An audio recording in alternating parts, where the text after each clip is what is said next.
It's the Average Joe Sports Show.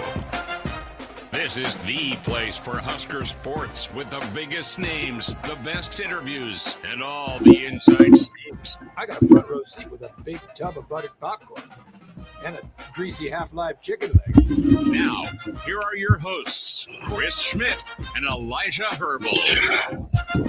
Welcome to it, weekend edition with you here as we get you ready for Nebraska, Penn State. Chris Schmidt, Justice, Rhody, and you can get in at 489-1240. Some predictions ahead of Nebraska, Penn State.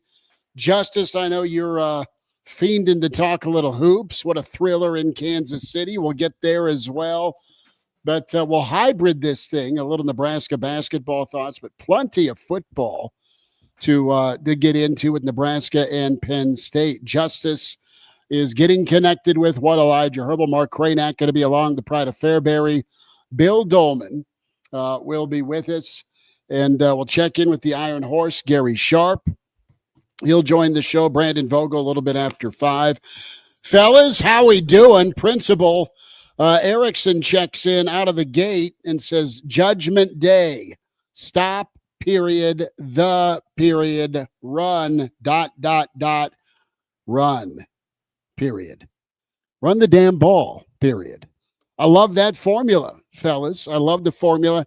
How was the Friday night? How was the day of college football as you gear up for this clash of blue bloods, or at least games that you circle in November that have a ton of impact? Maybe not so much on the national scene, but it says a lot about how you feel about the Nebraska season, guys, and we'll see if Penn State still cares about their season. Good to have you in. It's good to be here. I was a little worried for a second. So first off, let me say, season's beatings down at PBA last night, amateur MMA, a lot of fun, had a very good time. That was great. Saturday rolls around, and I was going to enjoy my day of college football. I'm watching Oklahoma, Missouri this morning, kind of bored to death with that first half. Yeah. Decide to take a little nap, wake up at 3:30 and go, uh-oh, that's not what I was trying to do. So I am well rested. I am beautifully rested. I have some popcorn chicken that I'll probably be snacking on here during this show because I have not eaten yet today because, again, the nap kind of screwed everything up. But I feel incredible, and I'm ready for some Nebraska Penn State tonight. Well, we got the Lazari's ordered, so it's fired up. Junior has been roped into putting Christmas lights up with his buddy Madav, who's back from Purdue. And, we have less incriminating things on the kitchen table. They are behind me now on her shelf when it comes to Christmas decor. So what kind of presents will Nebraska be leaving at Happy Valley? That's what I'm wondering about with Nebraska and the game plan. Guys, I'm pretty intrigued here. I mean, the whole talk this week is stop the run the ball, all that good stuff, yes. But I'm really interested in TJ Lateef's game tonight, Nebraska's plan for him as we welcome in Mr. Mark Kraynak. Kraynak, you have, is that the red sweater you wore to Ireland, my friend? It is, man. Yes, it is. What do you think? It did a weird onside kick in this sweater. So I don't know. Have you broken it out? Is it your go-to game day lucky game sweater? I mean, I got a few different, shirts. You have a repertoire of wardrobe. Well, and they haven't been very lucky. I mean, you've burned a lot. I know, exactly. In fact, I'm in need of some. That's probably a good idea for Christmas gifts. Like, can anybody get a lucky, winning garment? That would be ideal. That would definitely be ideal. How you fellas doing? Good, man. We're just diving in. Elijah got a giant nap today. Justice is still celebrating Nebraska basketball's win. The pride of Fairbury, Bill Doleman, is locked in as well. So the gang is all here. So we're just kind of taking roll. We'll get our starting 5 shout outs as well. The German still hates my neighbor as she is barking away. And you're talking about the dog. I always have to Yes. clarify that because people that are just tuning in are like, man, he is just against Eastern Europeans. And he is. German's pretty Western Europe, though, right? Oh, yeah. Sorry. Western Yeah. Europe. Yeah, How my did we fault. find another Matt Painter center in my backyard? Yes, we do. Yes, we do. But Damn, how we feeling? Yugoslavians. How we feeling going into this? Optimistic, pessimistic, or we'll let you know about 9:30. I'll start with you, Kraynak. Well, I got to. Oh man, now I got to set the pessimistic tone. No, that's fine, dude. I mean, Can I go right down the middle? Can I go right down the middle? You can say I'll let you know. I think I'm just going to have to do that because, listen, Penn State's taken really good teams to the wire. Penn State's lost to not so good teams. But some of the context with those, like the context with UCLA, you kind of have to throw that one out. Northwestern is question. I mean, that's the one that really stands out as far as like, how did y'all lose to that? But talent-wise, they scare you, right? I mean, if they're motivated, it's a concern because they do what specifically pretty well? They run the ball. What does Nebraska do? What does Nebraska not stop very well? Running the ball. So, I mean, there's my, highly paid analysis on that one. But my God, that's the biggest concern. You can just see them running and running and running. And that's what they did last time, too. It's sort of like they just said, screw it. Last game, they're like, we're going to go Lawrence Phillips, Manhattan, Kansas, 1994, and just hand it off left, right, and see if these dudes can stop it. And they couldn't. But Can Nebraska stop that if somebody decides to do it? To bring a more optimistic note, Mark, is despite the fact that Nebraska has had teams run all over them this year, that's the weakness. Everyone knows it. Husker fans know it. Opposing offensive coordinators know it. Hey, run the ball at this Nebraska defense. Give yourself a chance because they're going to give up some yards on the ground. Mm-hmm. Despite all of that, Nebraska has been in just about every single game they've played this year. For sure. I mean, Even Minnesota, the one that ended up being kind of lopsided, was a game that a few plays go differently, and I think you're in that football game in the second half. 1 point game at halftime. That's what I'm saying. That's what I'm saying. Nebraska's been in every single game. And I look at Nebraska and Penn State, and I've said it all year long. I'll say it again. Probably a game that comes down to 5 to 10 key plays. You don't know when they're coming, but there will be 5 to 10 plays that determine the outcome of this game. Look at Penn State in their close games. Those games that come down to 5 to 10 plays, they're horrible winning-wise in close games. They lost to Oregon in double overtime by 6 points. They lost to UCLA by 5. They lost to Northwestern by 1. They lost to Iowa by 1. They lost to Indiana by 3. Like, all of their one-score games this year, they have lost. Assuming Nebraska can hang around and be competitive despite the shortcomings of their run defense, Penn State is a team that has shown themselves to be just bad in these tight spots. Yeah. Now, have they flipped the script a little bit with getting feelings right in the last week or two with a win over Michigan State? Maybe, but I'll believe it when I see it, that this Penn State team can be good in close games. For now, they are what they are, and that's a team that's bad in close football games. Nebraska puts them in that spot tonight. Do they get that, oh no, here we go again feeling? Here's the deal. If it comes down to 10 or 15 plays in this game, or what'd you say, 5 to 10 plays in this game? If Penn State gains 15 yards per rush on each of those 5 or 10 plays, Nebraska's going to lose. So if it comes down to 5 plays and they bust out a 15 to 30-yard run on those 5 to 10 plays, Nebraska's going to lose the game. But look, I think Penn State has settled into, I hate the cliches, they are who they are. They've had enough time since the James Franklin firing and the Drew Aller injury to pretty much put in who they are at this point in the season. They're going to rely on the run, be athletic defensively, try to stop the run. Grunkemeyer is who he is. Nebraska's identity is being shaped over the last 10, 15 days, maybe. You go through the USC second half and you just get through it with TJ Lateef. I don't think Nebraska was prepared for Raiola to go down. So the play calling wasn't that great after that injury.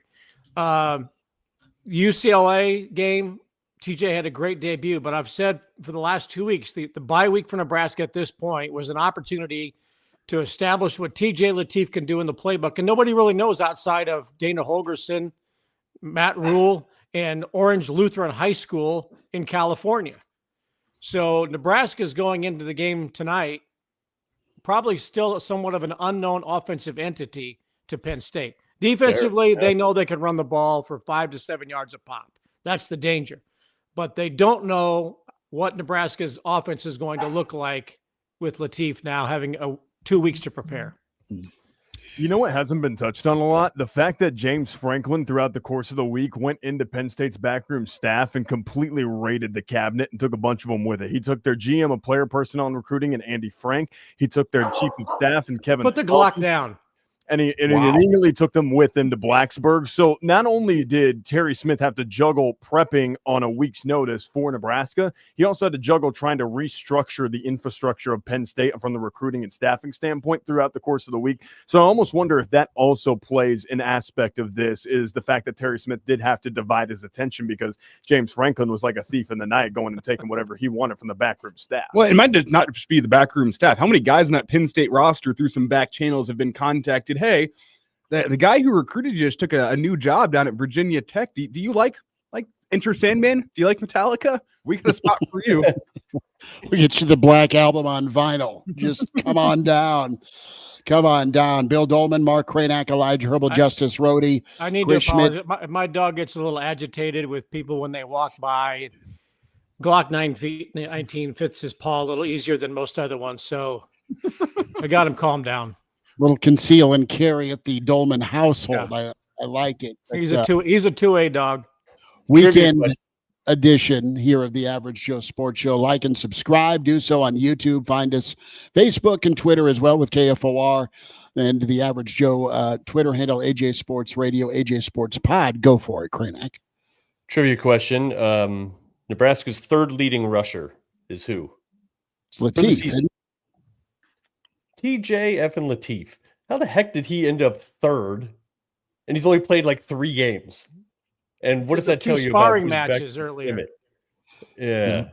I mean, legitimately, though. Isn't that surprising? And he's not even at 100 yards, by the way. Not yet.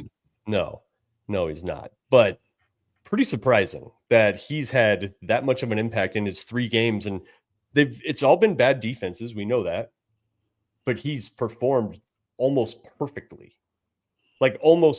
So like when Bill was mentioning earlier, what is the offense that Nebraska is going to be? And Penn State probably doesn't have much of it.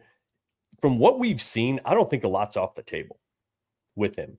I'm trying to figure out like what is his weakness? What is the thing where it's like, oh, you better take that out of the playbook? He can throw deep.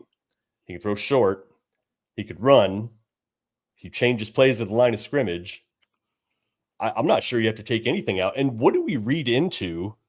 I'm sure y'all spent a whole week on this, so I'm sorry to bring it up again. But with Dayton decommitting, is there trouble in the Raiola rule, marriage here? Well, to be frank, probably, but I don't care. I don't care right now if I'm a Nebraska fan. I care about what they've done to get TJ Latif ready.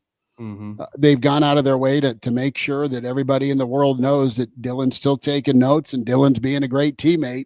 Awesome. But the here and now is really kind of, for me, on Uncle Donnie.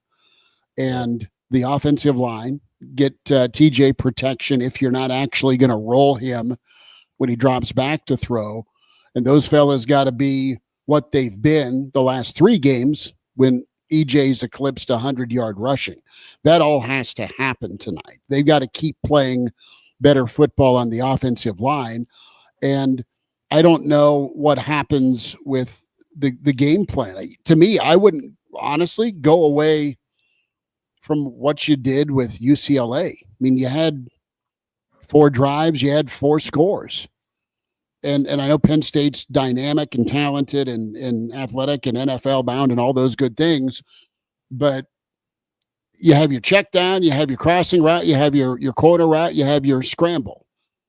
Those are 4 things that need to be in play, most of your pass routes, on top of being able to just kind of play free. For me, what it is about tonight, and you nailed it, Elijah, with the 1-score game topic. Who has doubt creep in first? Is that, all right, Penn State jumps all over, you got a couple early turnovers, Nebraska's playing from behind with a woken up Penn State crowd, or does Nebraska jump out like they have, and they've scored first on their last several ball games, get the lead, get a stop, get a little breathing room, and then there's Penn State saying, "Oh, we're down. No one gives a damn." Got a text from James last night. Let's maybe not sell out for this one. Maybe senior night, all those good things, but doubt and momentum, right? Those are two foes or assets for each team on a given Saturday. So that's what's up for me. Say TJ gets hit, gets stripped, God forbid, if you're a Nebraska fan, and there's that. How does he respond to some adversity? Same with Penn State's not responded, and they've had a boatload of adversity this year. They haven't. And we've been there. We know what it's like when you have a team that is circling the drain, pulls the plug on their coach, because they've been pissed for a while. Right? They were pissed even coming into this year, right? Pissed enough that Franklin had to get run out after game 4 or whatever it was. So it's a restless fan base to begin with. And it's their last game of the year. It's at home. It's a night game, so at least that part is fun. But how much stamina do they have? How much tolerance do they have for bad play? About as much as Nebraska had in 2022, and about as much as Nebraska had in 2017. Not much, right? Like you're just there. It's a fan base that's fed up. Students are not going to be there. Nebraska's playing with a degree of confidence. And if nothing else about TJ Lateef with the, about, oh, here we go again. And like, who's going to maybe fall into that trap. Offensively, I don't worry about that with how Dana called a game with TJ. How many times out of all the plays that TJ ran, how many of them would you classify as decisive? Oh, he knew he knew where he wanted to go. That's right? what was great against UCLA is the ball got out of his hand, 100%. And he found guys were open. He found the open guy, and they got the run game going, and they got EJ going, catching the football. That's going to be big. No indecisive, and one reason why he didn't get sacked a lot is because Dana wasn't calling 7-step drop deep routes to have, or he wasn't holding it. Right, even if it was 2nd and long or 3rd and long. Right. And you combine those two things where you don't call many of those plays and then you don't hold on to the ball if you're a quarterback. Everything was decisive. There was an intent behind every play. How many of those plays did Raiola audible into? That's a good question. And they give him that leeway, Bill. They're exactly right. So who's there's an offensive coordinator on the sidelines. Is there an offensive coordinator in the huddle at the line? And TJ apparently can do that too. Maybe the same stuff was called for Lateef or for Raiola that was called for Lateef, and there was a change at the line, and so the resulting play was not necessarily what was called. That's always a possibility. We're not going to know. Nobody's ever going to, say, "Oh, that's what happened." We've been told that he had, and maybe Lateef has full autonomy to change the play at the line. And maybe Dana Holgorsen called the game and Lateef liked everything that was called. I don't know what the autonomy is for calling audibles, but going back to Lateef just a little bit in the setting, I don't know the kid at all. He has not been privileged to take one of my classes. Not automatic. Privileged? That's the term you're going to use? Yeah. Is privileged? I mean, ask Justice. But anyway, I wonder if it might be more unnerving to start the game next week against Iowa at home than to be on the road with your brothers. Again, you played in an historic Coliseum, a stadium last week at the Rose Bowl at home. Probably a little nervous with that one too, but still, you kind of circle the wagons when you're on the road. And I'm sure he had the full support and pat on the back and all of that last week. And now you go on the road to another iconic stadium. There's going to be 100,000 people there. There may not be many students because they're on break. But boy, next week when he comes home to play in front of 90,000 people who, always adore the backup quarterback, and it's Iowa and it's the regular season finale. That might be more unnerving to him than this week. He's got one road game under his belt, got to win. So I'm not worried necessarily about the nerves that the crowd might incite, but it'll be loud, and so you're gonna have to worry about cadence maybe. But I don't know. He just showed a lot of poise last week. Was in command of the offense. I don't worry about him too much. Here's the thing, though. Here's what I'm concerned about. TJ looked really on script, and he wasn't behind the chains very often because you were able to establish a run game, use extra offensive linemen, and keep him in an advantageous situation. How does he react when they get behind the chains and he has to play off script, or his first couple reads are taken away, so now you have to improvise and try to make a play? That's really what I'm waiting to see from TJ, is how does he act when he has to face some adversity, when EJ can't run for, 4 or 5 yards of pop, when the extra offensive linemen don't get the push because, Zane Durant makes a play on the interior for Penn State. I want to know, how does TJ look when he has to go off script and when things are when a wall's looking right at him and he has to go bust through it? That's really what I want to see from TJ. And then I'll truly be convinced that he's ready to really turbocharge this thing. And that's kind of what I'm waiting for, because last week against UCLA, no shade to that defense, but they didn't really put them in a lot of disadvantageous spots. Well, and to add to this as well, against UCLA, one thing that we didn't really talk about, which it's been a theme of Matt Rule's teams at Nebraska, but the way that offense stagnated just a touch in the second half. UCLA didn't know what to expect in the first half. I think as that game wore on, they figured out how to slow down the rushing attack of TJ Lateef, kind of that dual monster in the backfield. They got a little bit better at it. I mean, look at it. Nebraska in the first half, touchdown drive, 3 drives, 3 touchdowns. Second half, they opened it up, scripted drive to open with a touchdown, 6 plays, 75 yards. After that, 8 plays, 32 yards, ends in a punt. 8 plays, 23 yards, ends in a punt. And then 9 plays, 36 yards to go ice the game, which was, I think, the best drive of the second half. There was an adjustment period for UCLA, and I think they started to get some things figured out with Lateef. Now, they're not a very good defense, so it wasn't enough. It was too little, too late. But Penn State's a good defense with a great defensive coordinator, athletes all over the field. I think Dana's going to have some tricks up his sleeve in this football game. You can't run the same offense you ran against UCLA. You're going to need to be more prepared, and I expect that to be the case because you have a bye week to do some scouting, some self-scouting. Hey, what else can we run with TJ in at quarterback? You're going to need some new wrinkles to that offense. Hasn't that been the case with Nebraska all season? The third quarter. I don't recall Nebraska being a great third quarter team offensively all season long. Pretty good special teams wise. Yeah, but they're 16th in the country in third quarter points a game. I mean, they're not anything to write home about. Yeah, so I think a lot of teams have been making adjustments regardless. And that goes back to how has the game been called from the sideline to the huddle? Who knows? But Nebraska's not been too complex to be able to figure out apparently in the first half because the third quarter has not been a good one. They've been pretty decent in the fourth quarter, as I recall. But I think that the last week there's got to be a lot of self-scout and reevaluating what they have done in that third quarter. And now all of a sudden the new hot term in football is the middle eights, the last 4 and the first 4. That's the new hot term in football. You got to win the middle eights. Last 4. It's been a hot term for Rule since he showed up. Middle eights. Okay, middle eights. Analytics. Thank you, Daryl Morey and MIT. It'll be interesting to see if Dana goes conservative with the play call, i.e. handoff or simple check down, or just don't screw it up, son, with the play call. And that always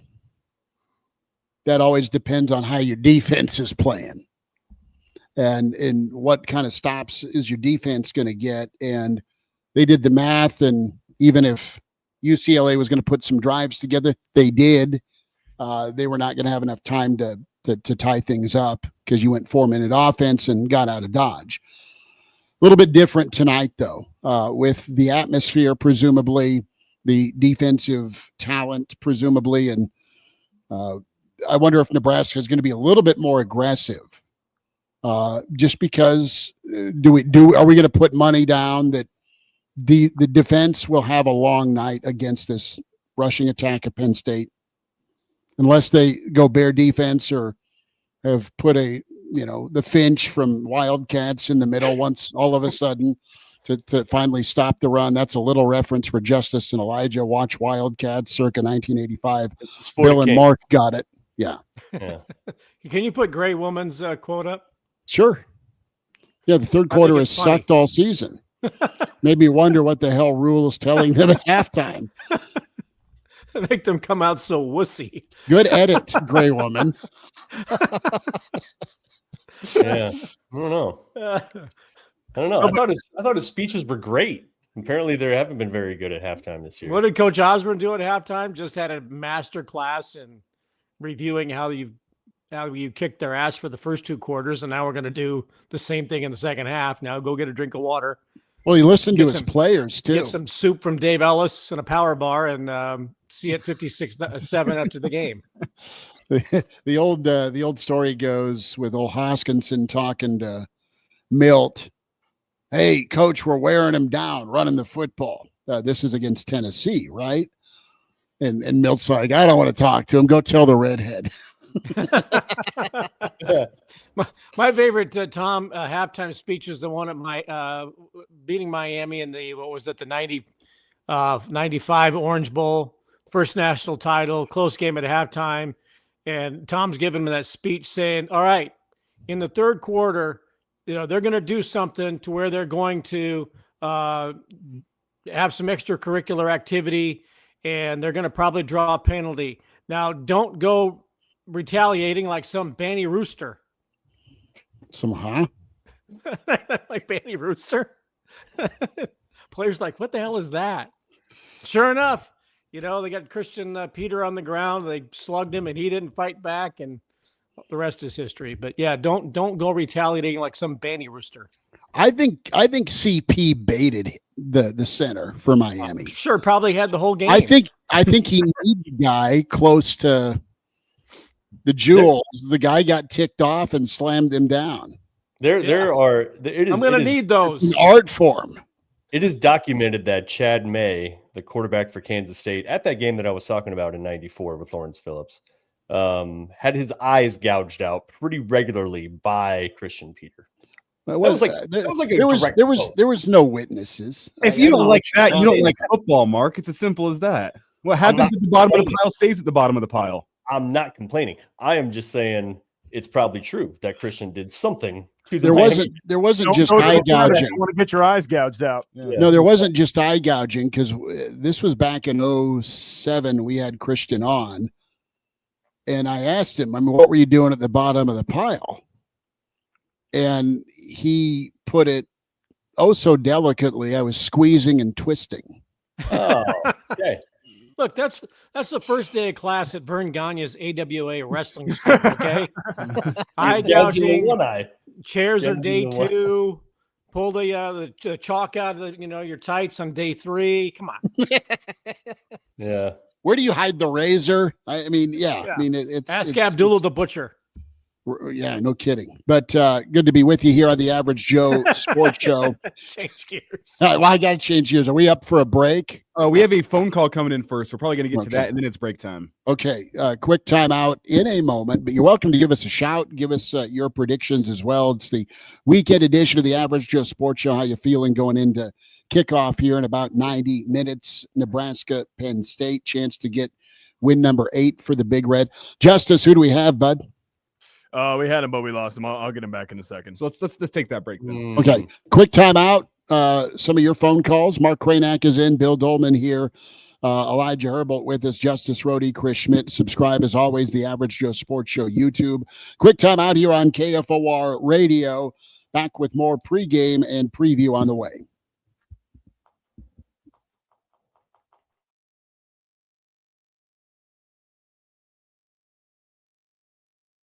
For a year with KFOR with your mortgage or rent paid for all of 2026. Seriously, 12 months of payment-free living could be yours from KFOR. You guys are awesome. To change your life, just sign up at KFORnow.com. Great. Enter each state to increase your chances to win. Live mortgage-free or rent-free for all of 2026. Powered by Liberty First Credit Union. Sign up to win now at KFORnow.com. This is the story of the one. As a maintenance supervisor at a manufacturing facility, he knows keeping the line up and running is a top priority. That's why he chooses Grainger. Because when a drive belt gets damaged, Grainger makes it easy to find the exact specs for the replacement product he needs. And next day delivery helps ensure he'll have everything in place and running like clockwork. Call 1-800-GRAINGER, click Grainger.com, or just stop by. Grainger, for the ones who get it done. Progressive knows there are some surprisingly expensive things in life, like fences. A house with a big yard and a white picket fence was always the dream. But then you saw the price to install a fence and you're wondering if the color is driving the price up. Nobody ever dreams of a beige or a gray picket fence, right? So maybe those fences are cheaper. But no, they're not. Then you remember that switching your home and auto to Progressive could save you hundreds and make all your dreams of a fence come true. Progressive Casualty Insurance Company affiliates and other insurers not available in all states. Must qualify for enrollment. Results may vary. Attention! Have you racked up $10,000 or more in credit card debt? Are you barely getting by making minimum payments? With credit card debt reaching all-time highs, National Debt Relief is notifying consumers about significant debt relief options currently being made available to help those with overwhelming credit card debt. These options may reduce a large portion of credit card debt for those who qualify. You don't need to declare bankruptcy or take out a consolidation loan, and you may only have to pay back a fraction of what you owe, even if you have bad credit.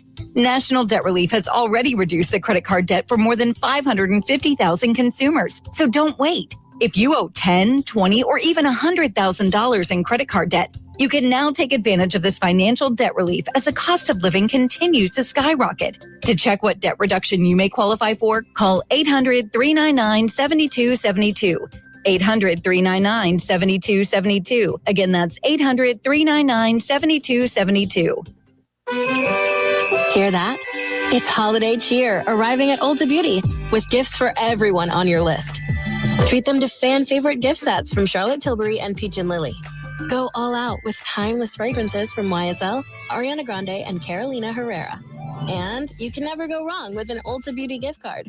Head to Ulta Beauty for gifts that make the holidays brighter and even more beautiful. Ulta Beauty.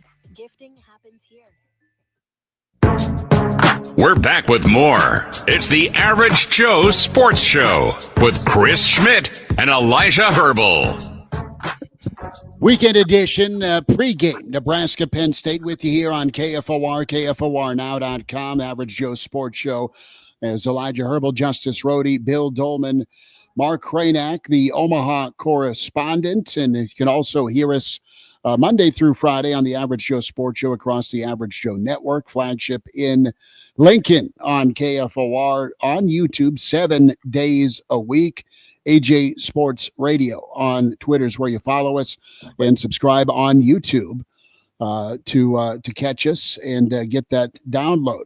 So, are we going to real quick? Are we going to let people know we got a guest tomorrow? Yes, I was getting there in just a sec. Yeah, okay. For sure. Before we do that, and before we get to Stephen Lincoln, I do need to ask a pressing question to Mark. I just realized, are you at a standing desk right now? Are you standing for this whole show?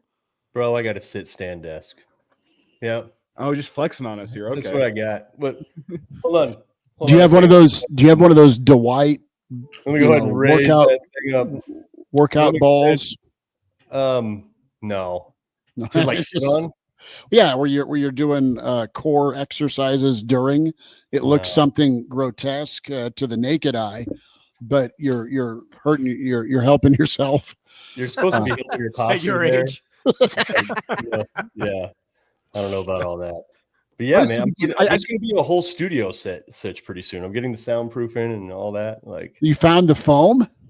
Oh, I got some. I got a name. I've been really researching that crap because it's a rental, so you want to make sure you don't like damage everything too. So I got very specific on the materials, and we'll see. It's a little echoey in here right now. No, you sound fine. Steve is checking in and wants to ask about the weather, I think. Steve, thanks for listening. Thanks for calling. Go ahead. Thank you, Chris. Thank you, Justice. Thank you, Elijah. I'm telling it like it is. The Average Joe Sports Show indeed is ranked number one. A question for all three of you. Which team tonight Nebraska at Penn State will handle the ballpark 38-degree or so weather better, more strategically. Which team? What say you, Chris, Justice, Elijah? I don't think it's an issue.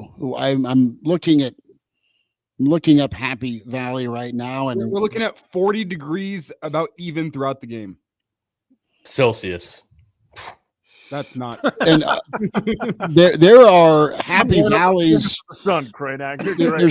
There's Happy Valley located in West Virginia, in Washington, in Canada, in California, in Oregon, I'm looking in at China. I'm looking at Happy Valley, Oregon. What am I doing? Look at State College, PA. I know, but I'm saying I didn't know so many places had Happy Valleys. They're just so happy, man. I don't know what to say. Happy what? I said I don't Happy Valley. Oh, okay. That wasn't directed to Mark or me, so I wasn't paying attention. I don't see much. It's like Frankie Valley in the Four Seasons. Yes, I don't see much wind. I was looking at the wrong place, and it's still almost the identical forecast. About 40 degrees throughout the game, and 3 mile per hour wind. I don't think the weather's going to play much of a factor tonight. All right, Steve, I think just make sure you're not wearing sleeves and you hold on to the football. It's kind of my take. Thanks for the phone call. Don't go Appreciate try to it, take man. a hot shower or anything. Just stay out of there. What? Just stay out of those showers. Thank you. If you had the here we go. The first Penn State Paterno reference at 4:36 p.m. Central Time, you get the bango. There you go. Now we hit the over for the day. We have. So we've touched on Nebraska and what they need to do. We've touched on Connor Clark is approving that you went there, Kraynak. I like it. As you look at the ball game tonight, we've touched on Latif. Defensive side of the ball, let's go there for a little bit. But before we do that, 10:30 Average Joe Live, Sunday Live. Bill Doleman, take it away. We had to get special somebody. guest. Look, there's nothing more average than going 1 for 2 at the free throw line in clutch moments. So we figured we get a guy that shot 50% last night in the final second of Nebraska's win over Kansas State. So Sam Hoiberg will be joining us tomorrow morning to talk Nebraska Penn State. I'll think, yeah. Okay. That was a heads up play. That was an above average play to miss that second free throw before they decided to. Before they said, let's put time back on the clock, which is highly illegal. Yeah, that's the smart move to do. Full length of the court in less than a second. You absolutely missed that. But then they put time back on the clock, and even then, it was still going to be a brutal, a hope and a prayer opportunity for K-State. Christian Leitner wasn't walking through that door, bro. Yeah. No, Christian Leitner wasn't walking through that door. Or Bryce Drew. So so 1 for 2. I texted him last night. Nice rebound. Sam will join us tomorrow before practice, and maybe we'll talk about the basketball game as well as Penn State. So thought it'd be kind of fun to have a 50% free throw shooter come on. He was so big. He was so good. I thought it was Jack at first, and then I was like, That's awesome. Yeah. Yep. So Sam Hoiberg tomorrow, Sunday Live on the Average Joe Sports Show. YouTube is where you catch it. And that'll be 10:30-ish with Sam. Plenty of Penn State reaction as well. Real Red reaction follows tonight here. 9:30, would you say, Elijah? 9:15. Well, we think this is going to be a low possession game, right? That might be the next talking point to get into. Both these teams are going to run the football a lot. I would venture to say we'll be on the air about 9:15 tonight. Okay. So if we go on the air at 10, blame Elijah. Well, this is if there's overtime, if overtime happens, God forbid, because we know Nebraska's recent history in overtime, we might be a little later than that. But 9:15, 9:20 is my prediction right now for when we'll be live. They've got a good history actually in Happy Valley in overtime. How many times did we watch the 2013 marathon on Smith, BTN right? this week? Yeah, Kenny Bell was money, and Smith with the kick. Ron Kellogg piloting the offense, and Amir was nice. What was funny about that game is talking to coaches on the sideline. because Bo would go. It's like he's Will Ferrell answering the question in Old School against the political juggernaut James Carvell, and Will Ferrell answers the question, blacks out. What did I say? What happened? That's what coaches have described to me as being on the headset that game, because Bo was raging. He was losing it on Garrison, who was in charge of special teams, along with Papuchis. He was ticked off at Ron because Amir had fumbled a couple of times. Take him out. I think he was getting all over Kaz because Penn State was running for 4.5 a carry. And then it was hugs and I love you, man. As soon as the kick went up through the upright. You're telling me Bo Pelini was frustrated and upset on the headset? That's so out of character. It was a new level. It was a new level of everyone trying to just stay the hell away from the guy on the sideline, but you could not avoid the headset where he's just I know when Breaker 1-9 and Sam Kennison was blushing from somewhere. One of the reasons why Bo was let go was because of some of those sideline tirades. It was also the failing. It was artful time again in big matchups, but part of me does miss the Bo tirades just a little bit. They were fun. I know Nebraska didn't like the public image that they gave out to the rest of the country whenever Bo Pelini is screaming at a referee from 2 inches in front of his face and going viral, but I kind of miss it. Is that just me? Part of me is like, those were the days. I don't miss the intensity. I don't know, Elijah. I don't think he misses the tape recorders. I'll say that much. Yeah. No. What I don't miss though is burning timeouts to let the refs have it.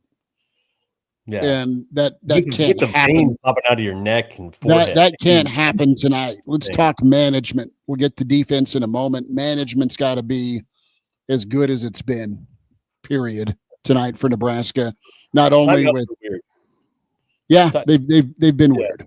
Well, as I said earlier, in a low possession game, like both of these teams, I mean, what are we talking? Probably 3 to 4 drives and a half is probably what you can expect with how much these teams are going to run the football. Yeah, you cannot afford a backbreaking game management error, whether it be timeout, waffling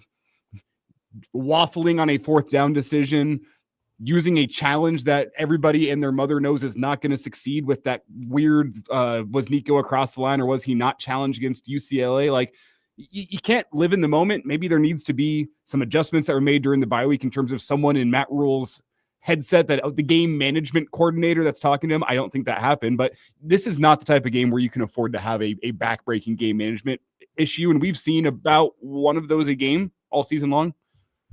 Well, you got to wonder then along those lines where Nebraska's kind of mastered the art of bad game management. If it is true that James Franklin has been taking cups out of the cupboard the last week, and you have people that perhaps are in different roles or distracted in their roles, is that going to be a problem on the other sideline? You already have an interim coach who's not going to get the job.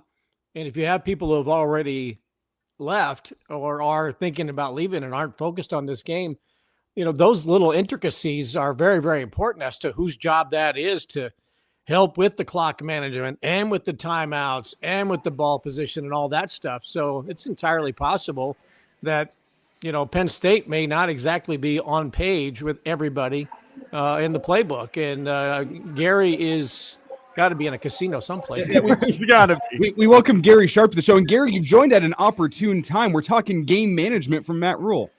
Uh-oh. Are we going to have to play the timeout game again tonight? Oh, well, it can't happen tonight.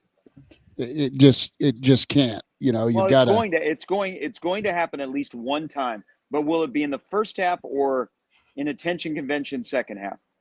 Okay, Gary, where are we at right now, and why is homeboy checking you out? What kind of game are you managing out there, Gary? Are we rolling a little blackjack? Are you at Chauncey Billups' private home? Where are we? No, I'm in the New Orleans airport. Oh, okay. Cool. Nice. The guy behind you was very curious about what was going on the screen. And he was peeking. Yeah, you wanna bring him in? No, we do not. Well, Gary, I need to ask, how did the thought it was Brian Kelly? How did the interview go with the LSU athletic department there as you're trying to throw your name into the ring? It was good. I didn't hear the word 90 million. So we've had a little bit of a setback. My agent is talking to them. I did not hear any dollar figures. Yeah. So we're going to move forward with our current job, I think. But I'm not going to close the door yet. I'm not going to make a decision until Black Friday. I can totally picture you doing that same dance video with a recruit. I think, I mean, did you submit a tape for that? Did you? I want to know how his Cajun accent is. Well, Bill, my son, you know why I stopped you, son? You was speeding. My football team wasn't very good, and I'm out of a job. So what would you like for dinner? Bojangles. So how are you feeling about tonight, Sharpie? You know what? I'm good. It's I think this is one of those games that's kind of a tell game for Nebraska. Now, you have winners and losers, and you can play your best and something goes wrong and you lose, but they've had a week off. If you are convincing me that you're headed in the right direction, you find a way eventually to win these games when you're on the road, when even though you look at the line and go, why is it that large? It should be smaller, but you find a way to win these games. The nice thing is, and we talked about this before UCLA, is this is the power of Latif.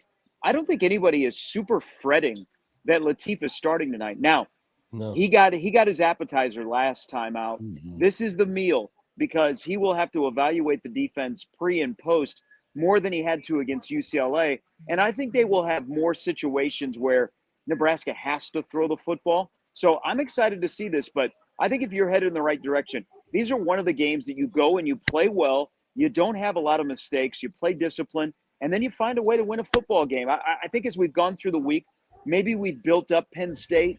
They have something to play for. I think it's important Nebraska gets off to a good start, but I'm feeling pretty good about tonight. But the only thing I don't feel good about, and you guys have started to touch on this, is Nebraska's weakness is one of Penn State's strengths. So that's where Big Ten big boy football is going to have to be won tonight. Gary Sharp with us here, the Iron Horse, checking in from the New Orleans airport. How was your first time in Baton Rouge? Oh, I've been there before. Okay. Yeah. It's a great, you know what? I always tell people this, like, Nebraska is a bad fit for the Big Ten in terms of passion. Like, always talking about college football, the way they support the team. Like LSU this morning, they're playing Western Kentucky tonight. Everybody's talking about Kiffin. It's everywhere. It's on the news. It's in the paper. It's on the radio. But everybody's wearing their purple and gold. They're talking college football. They play a game tonight at Death Valley against Western Kentucky. I think it's a fun town. I think if they don't get Lane Kiffin, though, whoa, I don't know what's going to happen, because everywhere I went yesterday, even Mike the Tiger, when I went to see Mike the Tiger in his cage, he was asking about where's Lane. Did you taunt him with pork chops? I did not. I believe at the time he was sleeping. I did not realize that until afterwards when he was not responding to my questions. But it's pretty cool. They have, like, Mike the Tiger is in this really, really nice structure across the street from Tiger Stadium. That they've got all the the history of the Mike the Tigers, and then they've got, it's like if you went to Henry Dorley Zoo, what you would see a tiger, his cage. That's what it's set up. And, it's just oddly in the middle of the campus there at LSU. Wow. Probably pretty stressful on the Tiger. Did you talk to the Tiger about how that feels? He looked pretty tired. It's been a long season. They're 6-4. They've already fired Brian Kelly. At one point, they were number 3 in the country. Nussmeier's not playing tonight. Jesus. Are we sure the Tiger still isn't drunk from baseball season? That's a good point. That's a good point. They do love Omaha in Baton Rouge. All you have to do is say, where are you from? You say Omaha, and they go, oh, let me tell you about the night I had at the Hilton downtown. I go, was that Coach O you talked to? Go Tigers. I follow Omaha Scanner, so I've seen y'all. I wanted to run into Orgeron. He lives in Baton Rouge. I thought I might run into him because I have a video of him outside of Zesto's in the 23 College World Series that I wanted to show him to see if that was him. He might not be able to name me. It could have been anyone, or it could have been 50,000 people that live in Louisiana, or it could have been him. We don't know. Well, I can't post it, but I can share it with you guys. Good That's good The enough. kid's raiding my liquor cabinet, and I can't be a party to crimes going on in my household here. If TJ pulls off the win tonight and beats Iowa, do you want him or Dylan starting, Gary? Go. Wow. Go. All right, let's just cut it open. Who's Here the we guy? go. Who do you cut loose? Somebody's probably going to have to get cut loose. Probably. It's not even a discussion, is it? The next two games, and that's why I caution everybody. The next two games are going to tell you everything you need to know about who should be running Nebraska's offense, and it all goes into the middle. I think tonight is a big middle of the field game. It would be vitally important for Luke Lindenmeyer to have a big night tonight, because I think the middle of the field will be open, and that's where Latif is a little bit different from Dylan, because he gives you a couple of different options with legs and arms to be able to control that. So I think if Nebraska runs the table to finish out here, I think the decision is not very hard, because that would mean that the current starting quarterback at Nebraska would have beaten a Jim Knowles defense and a Phil Parker defense in less than a week in the month of November. Mm-hmm. Says a lot. Those are two giants to take down, and we'll see how it goes. I mean, do you worry about, not worry, but game plan wise, how different does it look, or does it need to look different with what UCLA prep was like, just because of the complexity? Yeah, I think a lot of it has to do, can Nebraska run the ball? Now, you know what? Dylan would look like a great quarterback if Nebraska can consistently run the football. And if they can run the football tonight, then, man, that opens a lot of stuff for Latif. You know, the game plan, they had a couple of new wrinkles against UCLA, and I imagine with a week off and doing some self-scouting that they'll have some more wrinkles. I wouldn't be surprised if they try and let TJ throw deep to try and go over the top of this Penn State defense. But at the end of the day, Nebraska needs to find a way to stay out of definite passing situations on third down and get back to like they did against UCLA, where they're getting 5 yards a pop on first down with Emmett or Latif. And they don't need to do it with explosive plays. You know, Nebraska showed that if they take care of the football, which I think is so important tonight on both sides, is if Nebraska just, you know, if they can give you body blows and they can work their way down the field, you don't need 30, 40-yard runs in the run game. You know what? If your longest run is 10 to 12, but you consistently stay ahead of the sticks, I think that would benefit Latif a lot. But I think they'll add a couple of new things. And also, I think Latif now has he's worked with the number one unit for multiple days. Yeah. So he's comfortable now with the wide receivers, and they're probably a little bit more in sync than they were at UCLA. We talked about this last Sunday, Gary, with the road environment of Penn State. Combine that with the athleticism on this team. Are they more dangerous than your average 4-6 football team? Yes, absolutely, especially playing at home. But I just posted on Twitter, or X, whatever you want to call it. I just looked this up. It would now cost you more to purchase a Big Mac than to purchase a ticket to tonight's game. You can get in for as low as $4, including fees. That is not excluding fees, with fees, $4. Is it going to be this environment that we've built up Happy Valley to be, Beaver Stadium? I can't believe Big Macs are more than $4, but go on. Yeah, no. You know this, Elijah. You're talking about affordability. So let's talk about affordability, okay? How it affects America. Here's another one for you. It costs. Look at the price to get in tonight to see Indiana, Nebraska volleyball in Bloomington compared to Beaver Stadium. I mean, hello. I do think though, you know, the students are on break. It's gonna look weird on TV because you're gonna see like pockets of red where you probably shouldn't see red, but a lot of Nebraska fans that live on the East Coast are like, I can get in for $5. Hell yeah, I'm going to go see Nebraska and Penn State. I think it'll be a good atmosphere, but it only lasts as long as Penn State is playing well. I think if Nebraska gets out on top first, and I can't wait to see that opening drive, you know, we fear what comes after the opening drive, but Dana has been really good regardless of quarterback with the opening drive. I think if Nebraska grabs the lead and they sit on it and they have a little game control, then you really don't have to worry about the atmosphere. All of a sudden, the only people you hear are the people that spent $4 to get in the stadium, and they're cheering for you. It's kind of sad if you think about, and we all probably have friends that were like looking forward to this back in the summer, like, ooh, this could be a big game. I'm going to get to see a playoff team, and you never know where Nebraska is going to be. And all of a sudden, they're going out there going, how much did you pay for your ticket? The guy next to him says, I paid $5. And they're like, oh, I paid $2.10. Yeah, no kidding. Yeah. Well, and think about how weird it would have been too if Rule hadn't re-upped with Nebraska. Oh, yeah. I'm just surprised at how much of a non-story it has been about Rule going back to his alma mater. And it's not that it has to be a blown out in a huge one, but it has been so muted because Penn State is such a weird team this year. And Dylan Raiola's out. There's just so many other things going on that it's almost just like a forgotten element of this, that a few weeks ago we were all wondering if Rule was gonna leave for Happy Valley. I mean, it was not that long ago. I think Terry Smith's comments earlier in the week about what Matt Rule did for him when he was coaching high school, and a day later offered him the job, and he owes his college coaching career to Matt Rule and on. I think that diffused any tension that there would be that Matt Rule's going back to his alma mater that he spurned 4 weeks ago. Yeah. I mean, Terry Smith is a feel-good story, and Matt Rule is somewhat the author of it. So it's hard to hate on the guy, I guess. So, and that Penn State job has been open for so long that it has no direction other than the new rumors about Kalen DeBoer, that it's such an afterthought as to who's going to get that job now. We'll hit some carousel. Sharpie, we got a hard out here. Can you hang tight? Yeah.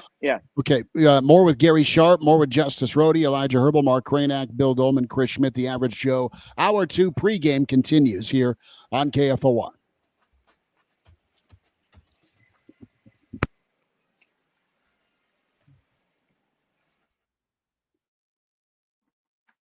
Hi, this is Jason Ball, President and CEO of the Lincoln Chamber of Commerce. Since 2003, the Lincoln Chamber has maintained the highly coveted 5-star accreditation status from the U.S. Chamber of Commerce. This highest distinction is held by only 154 chambers across the country and 4 chambers in Nebraska. I'm happy to announce the U.S. Chamber has extended our 5-star accreditation for the next 5 years. This honor demonstrates that the business community of Lincoln and the staff of the Lincoln Chamber, Visit Lincoln, and Lincoln Partnership for Economic Development all are functioning at the highest industry standard, making a difference for Lincoln businesses and the community at large. Our application this year was strong, emphasizing the Chamber's initiatives such as the Vitality Lincoln Strategic Plan, Lincoln on the Move renewal, and completion of the Sandhills Global Complex. Of course, it's the businesses of Lincoln that make all of this possible. Thank you for the honor of serving you and serving Lincoln. Thanks and have a great week. This is the story of the one. As a custodial supervisor at a high school, he knows that during cold and flu season, germs spread fast. It's why he partners with Grainger to stay fully stocked on the products and supplies he needs, from tissues to disinfectants to floor scrubbers. Also that he can help students, staff, and teachers stay healthy and focused. Call 1-800-GRAINGER, click Grainger.com, or just stop by. Grainger, for the ones who get it done.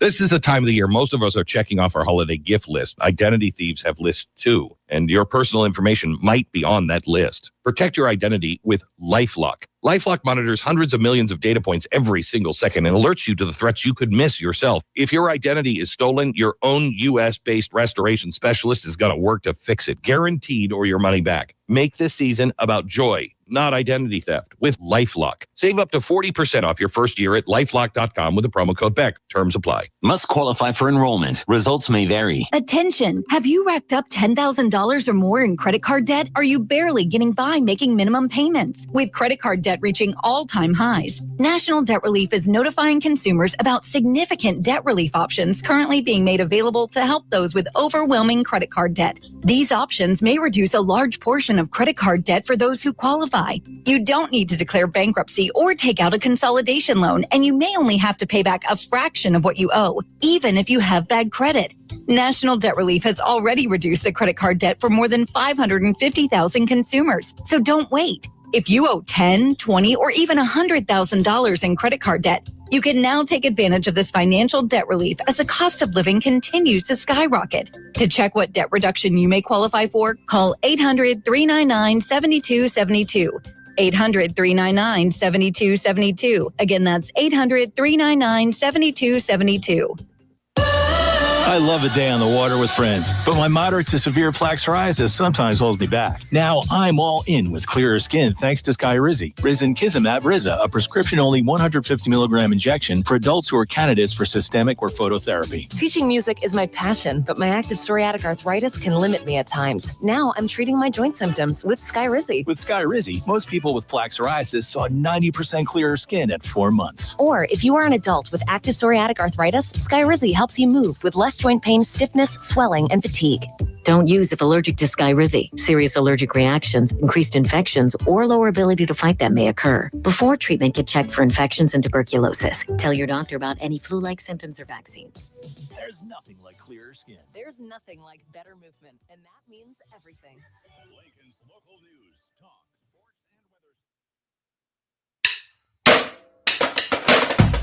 live from Lincoln and broadcasting across the state of Nebraska, it's the Average Joe Sports Show. This is the place for Husker sports with the biggest names, the best interviews, and all the inside scoops. I got a front row seat with a big tub of buttered popcorn and a greasy half-live chicken leg. Now, here are your hosts, Chris Schmidt and Elijah Herbel. Back with you, it's hour 2, the Average Joe Weekend Edition, as we say hi to the Iron Horse, Gary Sharp, hanging out with us live from the New Orleans airport. Bill Doleman, Pride of Fairbury, hunkered down in his football domain. Justice Rhody, and, of course, Elijah Herbel in studio as well. Mark Kraynak and you, 489-1240, if you want to get in on a prediction or your key to the game. Sharpie and Bill and Mark and Elijah, Justice, we've all talked the stoppage of run versus the run game. I want to flip it, though, Gary, and what's the number EJ needs tonight? And Elijah set the line at 175. That can't go over. That's the number Nebraska needs to hold Penn State to on the ground. That sounds enormous, but your stats and your data indicate that it's doable. It's winnable for Nebraska, Elijah. Yeah, if Nebraska holds their opponent below 175 on the ground, they win games this year. Whenever it's more than 175, they lose, with the exception being Cincinnati. Yeah, I mean, tonight it doesn't feel this way, but Allen can become the all-time leading rusher in the history of Penn State football. It seems like he's been in the shadow of Singleton, but all of a sudden, with 139 yards, he surpasses Saquon Barkley. I think the big thing about running the football tonight is, Penn State's going to try and run between the tackles. And Nebraska might be able to hold their own there, guys. My fear is the perimeter. When they get to the outside, do those 10-yard runs become 12? Do they become 15? Do they become 16? Because throughout the entire year, as we've ridden the roller coaster of the defensive line and trying to stop the run, we remember more of the big gash, bad run fit runs than we do anything else. So I'll be curious to see how a really good OC for Penn State tries to run, and then the design of their runs. Do they try and get to the perimeter? Do they run between the tackles? Is it body blow, bloody blow? And then how does Nebraska respond? I think for EJ, quite frankly, I think he's got to be Superman tonight. I think he's got to have at least 30 touches, and I think he's got to probably have 200 all-purpose yards again for Nebraska to be in this game where they have a fighting chance, at the end. And he'll be able to do it. I mean, he's fresh. He doesn't take hits. And I think, as long as you have 21 in the backfield, don't ignore him. You have 21 there for a reason, and utilize him. Well, let me quickly just make a note here. We have now set an Average Joe Sports Show record. $7 on the Average Joe Sports Show pregame show. Accept the box. Thank you for knowing your math terms better than I do. 7 people as Brandon Vogel now joins the show here on a pregame. Let's just get Sam on right now and make it 8. Sam Hoiberg, yes. Average Joe Sports Show, Sunday live, 10:30 tomorrow. Put that in ink, let it dry. Vogues, how you doing, man? I'm doing well. This is like election night desk. It is. 7 people. We're waiting for the precinct to come in. Get to the map, Justice. Well, let me ask you this: is Pennsylvania again a swing state? How do you feel at the end of the season? It is for Nebraska, for sure. And I mean, I think that's an interesting way into this game too. Is like Penn State has bowl eligibility to play for, but given that your season was detonated in October, I don't want to minimize like what it would mean to get there, but I just wonder how much right now in the locker room the Nittany Lions are talking about, hey, we got to go 2-0 from here on out. I heard Damon actually mention something on the pregame that was pretty interesting, where he was like, I don't know if I buy that, because by the bowl game motivation, because he's like, how many of those guys are going to play in a bowl game? How many of those guys are going to Blacksburg? Right. So the motivational factor will be interesting. They're going to be playing in a bit of a different home environment. One, the fans are pissed. Two, the students are gone. It'll be interesting to see how much kind of stamina they have. Brandon, as you've dove into Penn State, did you get sort of flashbacks of 2021 Nebraska in terms of sort of mathematically speaking, they shouldn't be 4-6, or what have you uncovered? Yeah, a little bit. I mean, without the kind of qualifier of, they lost their coach after 6 games, but like numerically, they're in that range. They've lost close to some pretty good teams, Iowa and Indiana, most notably. So there's that piece of it, but also like even before the loss to UCLA, they didn't look like I think we kind of expected the number 2 or 3 team in the country to look against a non-conference slate that included no power conference teams. And then they had the Oregon game, pretty good against a good team, and thought, well, maybe they're right there. And then the bottom dropped out. So they're a team that's been kind of inconsistent from a numbers perspective. So I think they're capable of being somewhat close to the team we thought they could be. At times, they just haven't been it very often. Yeah. Let me ask you guys. I'm going to ask the panel. We'll start with Vogues. When it comes to game plan 1, are you good if you're Nebraska leaving your corners on an island tonight to stack that box? 2, yes. How does tempo grab you if you're Dana on offense? If you're going to try and go a little more up tempo and use TJ's athleticism, try and gas the Penn State defense that way versus, and I love the run game, but maybe you see something there. Vogues, what do you say? Yeah, to the first one, I mean, Nebraska's been pretty comfortable with that at corner most of the year. Like, are they going to even sell out a little bit more against the run? I think you could see that. That makes sense, but I would expect them to be in kind of their base alignment for the most part. And just count on it's a big game for good tackling, which you could say about any game, but this one in particular, because that's how Nebraska kind of keeps this run game in control. Tempo wise, like I think if the run game's working, you could do a little bit of that. I do expect to see a few more designed Latif runs, kind of regardless of how things are working, because I'm pretty convinced, and I've grown more convinced as the week has gone on, that Nebraska's going to be able to run the football. And if you can do that, things get a little bit, well, not a little bit, they get a lot easier. It won't be like it was at UCLA where, you could just get easy throws and reads for Latif. Not to that degree, but it doesn't have to be far off of that. I think 70% of that, Nebraska probably wins. Quickly, take me through the process this week. Why do you believe Nebraska will have the ability to run the football tonight? Because their run game's basically the equivalent of Penn State's. They stay on schedule. They're, in terms of success rate, I think they're better than the pass offense, which was not the case for a lot of the season. And as they've kind of turned to Emmett Johnson more, there's that. And then the other piece of it is the Latif factor. Penn State's really struggled against mobile quarterbacks like that. So that's kind of why I think you might see a few more designed runs that way. And that's how Nebraska moves the football in this game. And you don't have to ask Latif to drop back and read the field against those pass rushers.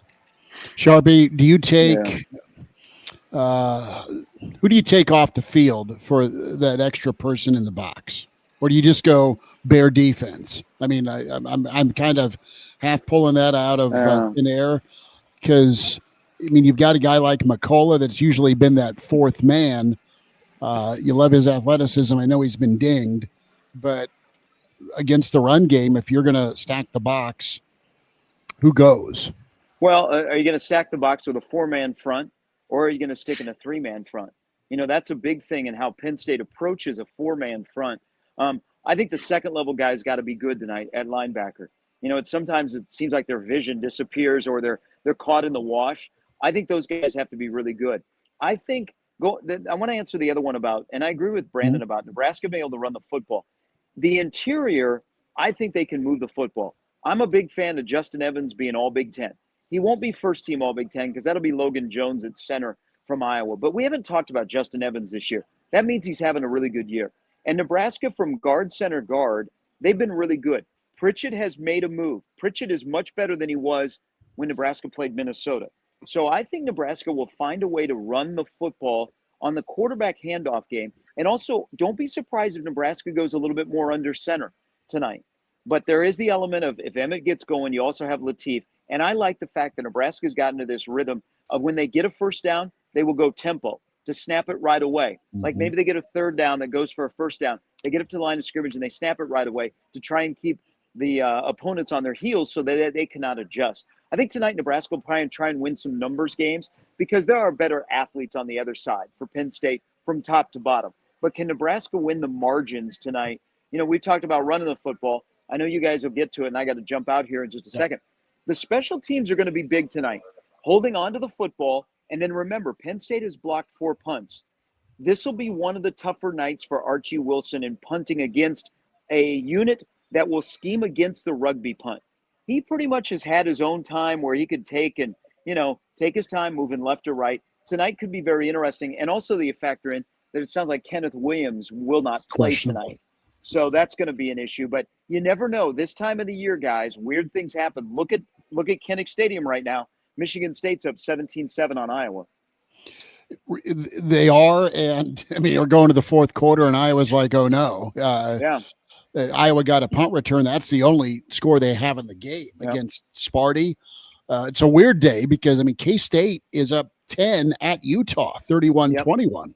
Anything can happen. Sharpie, safe travels, brother. We'll holler at you, Mignata, but I appreciate you coming on. Thanks, guys. Enjoy the game tonight. You too. There he is, the Iron Horse, Gary Sharp. Hey, getting back to your question about the corners, I think Nebraska does put a lot on the shoulders of Sierra Wright and Andrew Marshall, because those guys have been so good at the corner positions in taking away the deep ball and locking down. Look, they get beat 1 out of every 4. That happens. It's part of it, but they're not getting beat 3 out of every 4.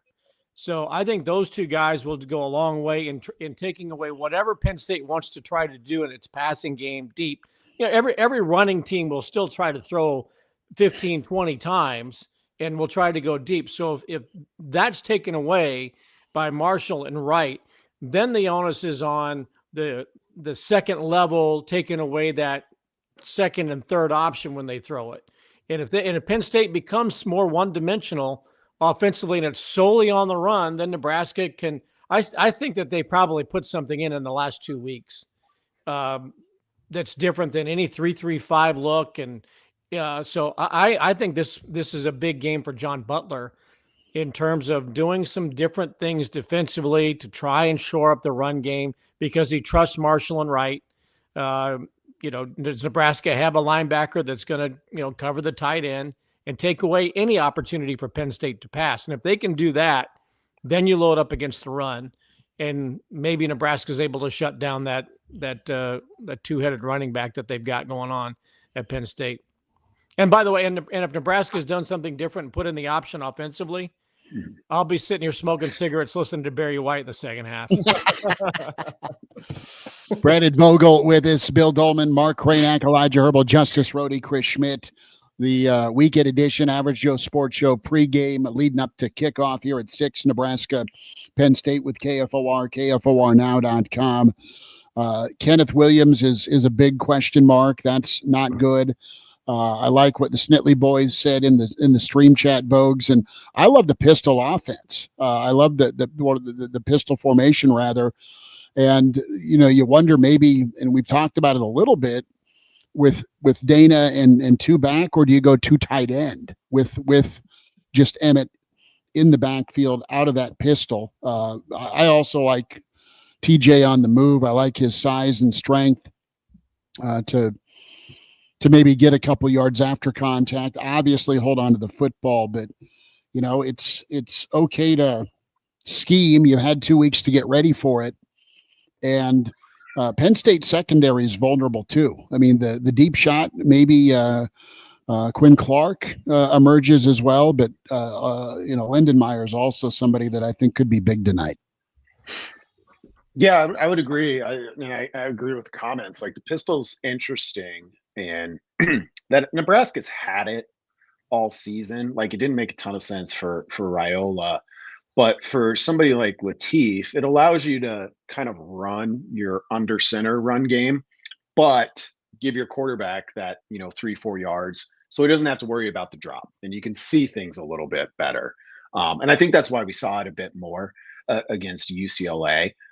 So that could be an intriguing wrinkle, a way to show, like, they haven't shown a ton of it, a way to add something new that's kind of been there all along, coming off your bye week. And that in terms of pass catchers, like, that's one where, yeah, you hope you win some of those. Like, the less you have to ask of Latif, like, drop back passing's not the way for Nebraska in this game, I don't think.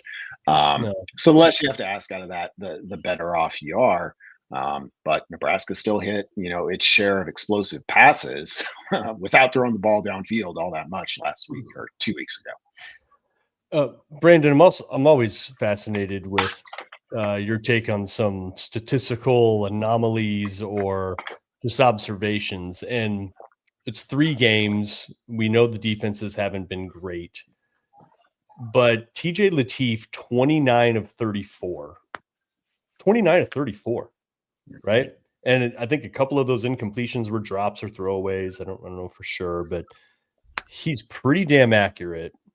And I know you had done a deep dive a long time ago about quarterbacks and how they kind of show who they are early and remain that way, right? If you're a 40% passer as a freshman, you're probably not going to be 70% as a senior. What is your takeaway? And do you have to caveat it just because of the competition? Yeah, I think you do in this case, but I think you can still take something from it of that. Okay, against Akron and Houston Christian, like, whatever with those, but that was his first time playing at this level in an actual game. So also credit to him for that. Against UCLA, a Big Ten opponent, he had the advantage of Nebraska was able to kind of lean on that game the whole way. Like, they didn't have to ask, like, oh, it's 3rd and 8, we need you to make a throw here. Kind of got close there at the end. But I think it does show a good forebear or foreshadowing of pretty good decision making of, like, I'm confident in my running ability. If something's not there, I don't have to force it. Like, that's the thing we haven't seen. No matter who you're playing, I don't think we've seen Latif really force a throw. Maybe there was 1 or 2 against Akron or Houston Christian games where you're just doing whatever you want and it's like, let it rip. But I think that's something that we've seen and you could potentially carry forward. He's not going to complete over 80% of his passes, which I know that as well, Mark. But at this point, I wouldn't bet on him to be like, oh yeah, but 3 years from now, his career percentage will be 62. Right. Folks, I want to ask you the question here real quick. Looking at Penn State, they're a little depleted defensively. They don't have Tony Rojas in the linebacking core. They lost him after the Oregon game. That's a guy who brought them some dynamism, some sideline-to-sideline pursuit, just in that second level. With Dom DeLuca stepping in, he's a little bit more undersized, doesn't have the same range. Do you think Dana Holgerson's kind of looking at that linebacker room for Penn State and saying, hey, we can go at some of these areas and really stretch these guys and make them have to cover a lot of ground? Yeah, I think that's a reasonable assumption on that front. And like, it's weird to talk about with Penn State of being like, oh, maybe we can attack their linebackers because like 12 out of the past 15 years or 25 out of the past 30 years, that would be a nightmare against linebacker U. a title that's probably as deserved as any. But here, we've talked a lot about Nebraska in the run game. Like the other person I kind of have circled, like I think this could be, since they did so much with Emmett in the pass game against UCLA, I think this could be a pretty big Barney game. To your point, Justice, of like it's a way for you to kind of attack that area where the top guy at the start of the season isn't there. Folks, and two things as we get you out. You're awesome for jumping on with us right in front of kickoff. Need to hear about Counter Read. How can folks get signed up with you and Aaron Sorensen, all the good work you do covering Nebraska athletics? You and Aaron both tremendous. But Bill and I were having a cocktail last night, and I want to go coaching carousel. Shocker. And I got to ask this question when it comes to Lane Kiffin. You're down in SEC country, and the job I think that Lane Kiffin probably wants most is Alabama. There are some smoke signals in the world of college football when we talk to folks down in SEC country about DeBoer and happiness at Alabama. The guys bounced back after the Florida State loss. They got put on the chin a little bit by OU last week, but they're still in the playoff run. Mama and the family, how are they taken to the South? And how is Bama fan treating them? She might be, safest in Auburn, quite frankly, with Tide fans. Penn State's going to reach out, may have reached out. If you're DeBoer, would you leave? Could you leave? Yes, for Penn State. And is that why Lane Kiffin's waiting? And when push comes to shove after the Egg Bowl, LSU, Florida, Ole Miss are going to be Tennessee fan towards Lane Kiffin, and he goes to Alabama. Am I nuts? No, I don't think so. Like normally it would be pretty nuts to leave in Alabama, particularly after like you lost 4 games a year ago and it was a catastrophe. And I don't think I think Alabama's going to make the playoff. But it is kind of a unique situation of DeBoer, not being from SEC country. He's not from Pennsylvania either, but he was at Washington. Was it at Indiana? Like, I think how he does things, and I think it can work at Alabama. Like, I think he's still one of the top 3 or 4 coaches in the country, in my opinion. I think the Big Ten suits him better. And if he feels the same, then things get interesting. And also, like, there's nothing tougher than signing up to follow Nick Saban. So, like, going to Penn State, literally, like it's not scary to be like, yeah, they were 10-3 a lot, but we need to be 11-1, and not just making the playoff, but contending for national titles. So he's unique in that way. And all week long, I was listening to Penn State stuff and heard them keep talking about DeBoer, and I was like, really? And then maybe sort of like you guys last night, I kind of stopped and really thought about it. And I was like, yeah, maybe. And that would be interesting in the Kiffin sweepstakes too, because I think you're right, Schmitty. Like, I could see Alabama being a player there, a real player. Like right now, I kind of look at it of like, I think he would go to Florida. Like, who wants to deal with whatever's happening at LSU, no matter how good that job is? So for Kiffin right now, I think it's Ole Miss or Florida. I think the LSU gig, with whatever his loyalty is to Ole Miss, there is such a hatred between those two, and nobody really kind of realizes that, but Ole Miss and LSU just don't like each other at all. And I think that Ole Miss fans would be a little bit more forgiving, and I don't think that he wants to hurt them in a relative term. Florida would be acceptable to the people in Oxford who helped him resurrect his profile and career. If he were to turn his back on Ole Miss to go to LSU, that would be probably an unforgivable sin. But, he doesn't care. Yeah, well, maybe, but that's what I'm saying. Maybe he does care enough to think that would not be a good move. I don't think he wants to be hated. I think he likes to be a villain, but I don't think he wants to be hated. So I think the Florida thing would be acceptable. But who's the agent that's involved? Is Jimmy Sexton, who is the agent for all major coaches, is Jimmy Sexton involved in a way that he's talking to Penn State and talking to Greg Byrne at Alabama that there's some type of maneuvering going around. Nobody really thought that Lincoln Riley was going to. Nobody thought that Lincoln Riley was going to end up at USC.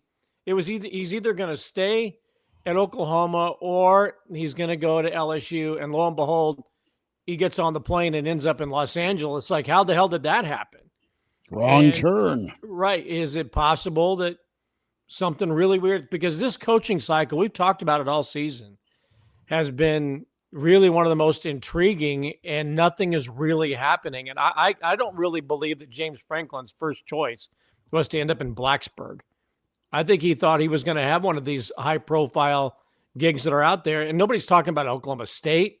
Nobody's talking about Auburn. Nobody's talking about UCLA. I mean, there's some really major programs that may not be enjoying the spotlight right now, but there are some major jobs that are out there, and the only move that's been made is James Franklin. And that's really the only smoke that there is. And Gus Malzahn, I guess, is back in the Arkansas mix, and they've coveted him since he was at Shiloh Christian. No, that's fair. And now Matt Campbell's name is thrown in the mix for that one. Well, if I'm Penn State, I look at Campbell as well. Vogues, tell me about Counter Read, how to get signed up, how do you get treated to all the content, man. Yeah, that's the Substack from myself and Aaron Sorensen. You could head to counterread.com and see what we're about. Paid subscribers get 2 exclusive newsletters a week and access to our game day chat, which is live, of course, as we're getting close to kickoff. Usually a pretty fun place to be during the game, unlike other places on the internet sometimes, depending on how things go. But we also do a couple of free things a week. So if you want to check it out for a little bit, you can get signed up for free and get access to all that we do for 7 days at least. And hopefully you like it. Folks, we appreciate you. Thank you for jumping on with us, and we'll see how things shake out in Happy Valley, man.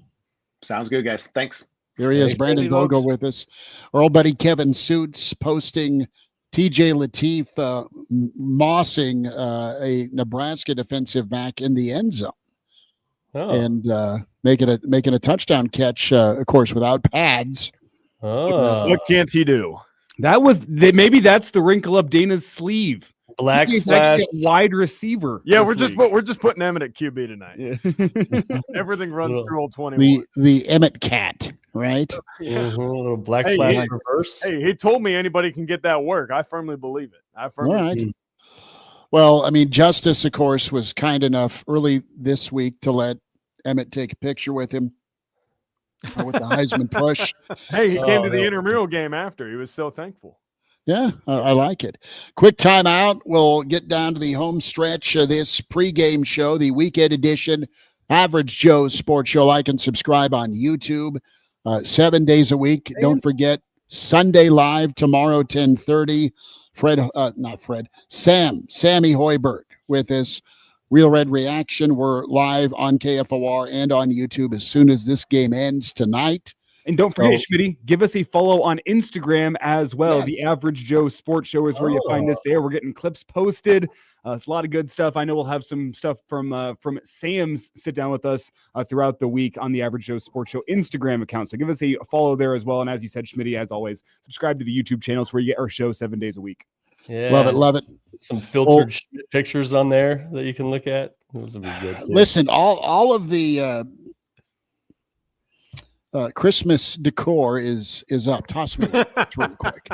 So there's not any questions. Now my niece is here, and little Ella brought her dinosaur, which is those went extinct. I know they did. Let's see. Let's play a game here, Schmitty. Name that dinosaur. Too many gummies here.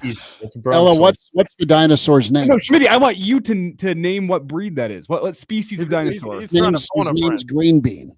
Okay, what species is that, Schmitty? You tell me. It's a something saurus. Brontosaurus. Yes, Brontosaurus. Yeah, I thought so. Like Brontosaurus. Because don't the Brachios have longer necks? Yeah, they had a little more of a crest on their head. Yeah, a little bit. I know who the dinosaur kids were growing up, and it's me, Justice, and Kraynak. They also wore wolf T-shirts, You're getting photobombed like Emmett Johnson photobombed Justice. I know. That's Evie, the niece. So quick timeout and half hour left here of pregame on KFOR.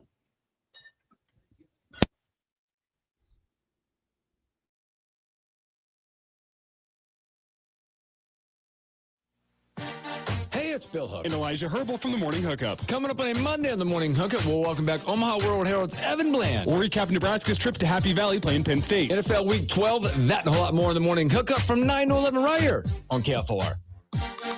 After a long, hot summer, are you ready for fall? What about your home? Is your heating system ready for cooler temperatures ahead? Call Bryant for your fall heating check. No matter what brand of equipment you own, Bryant's trained technicians will thoroughly clean and inspect your furnace or heat pump to make sure you stay warm, safe, and comfortable. Call today to schedule your home heating check. 467-1111. Bryant Air Conditioning, Heating, Electrical, and Plumbing. 467-1111. Bryant, whatever it takes.